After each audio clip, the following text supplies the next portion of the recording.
আজ আমি তোমাদের বানিয়ে দেখাবো নিরামিষ ঘুগনি। তো চলো কীভাবে রেসিপিটা আমি তৈরি করছি তোমাদের ঘরে এক্ষুনি আমি দেখাচ্ছি।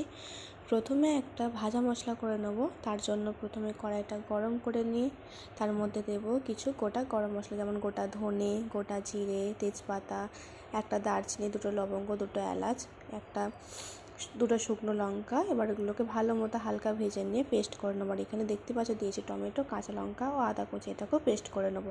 এবার কড়াইয়ে প্রথমে তাতিয়ে নিয়ে ওর মধ্যে দেবো তেলের মধ্যে দেবো কিছু আবার গোটা গরম মশলাটা দেওয়ার পর ভালো মতো ভেজে নিয়ে এবার যে পেস্টটা আমি করে রেখেছিলাম টমেটো, কাঁচা লঙ্কা ও আদা, সেই পেস্টটা আমি এখানে দিয়ে দেবো।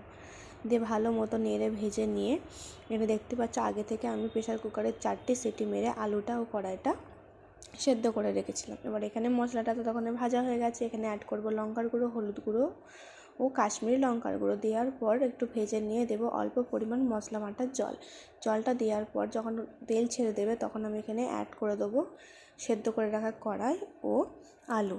এবার একটু নেড়ে চেড়ে নিয়ে যখন এটা ফুটে যাবে এর মধ্যে দিয়ে দেবো অল্প পরিমাণে নুন। যেহেতু আমি নুনটা তখন অল্প দিয়েছিলাম আর তরকারিতে নুন দেওয়া হয়নি, সেই হিসেবে এখানে অল্প নুনটা দিয়ে দেবো। আর সেই ভাজা মশলাটা এখানে দিয়ে দেবো 1 চামচ। এবার ভালো মতো সব ভেজে নিয়ে উপকরণ একসঙ্গে মিশিয়ে নিয়ে দিয়ে দেবো অল্প পরিমাণে ধনেপাতা কুচিটা ভালোভাবে মিশিয়ে নিয়ে একটু নেড়ে চেড়ে এবার নামিয়ে নিলেই তৈরি হোমমেড ঘুগনি। তোমাদের কেমন লাগলো অবশ্যই আমায় কমেন্টে এসে জানিও। আর পরবর্তী ভিডিওর জন্য অবশ্যই আমায় কমেন্টে বলো।